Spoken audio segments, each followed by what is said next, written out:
புரட்சி கழகத்தின் தலைவரான விஜயின் அனல் பறக்கும் பேச்சால் அதிர்ந்தது அம்பேத்கர் புத்தக வெளியீட்டு விழா. எல்லாருக்கும் வணக்கம். என் நெஞ்சில் குடியிருக்கும் என்னுடைய நண்பா நண்பிகள் தோழா தோழிகள், உங்க எல்லாரு கூடவும் இவங்க எல்லாரு கூடவும் இந்த ஸ்டேஜில் நானும் இருக்கிறது எனக்கு ரொம்ப பெருமையா இருக்கு.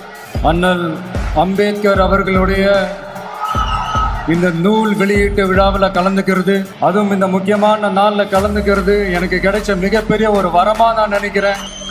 இன்னைக்கு ரிலீஸ் பண்ற இந்த புக்கில் அதுல என்ன ரொம்ப யோசிக்க வச்சது அவர் எழுதின அந்த பயோகிராஃபி தான். வெயிட்டிங் ஃபார் அ வீசான்னு சொல்லி அதுக்கு தலைப்பு வச்சிருந்தார். அதுல அவர் லைஃப்ல ஃபேஸ் பண்ண விஷயங்கள், அவரை பாதிச்ச விஷயங்கள் எல்லாமே கிட்டத்தட்ட ஒரு 6 சம்பவங்கள் பத்தி அதுல குறிப்பிட்டிருந்தார்.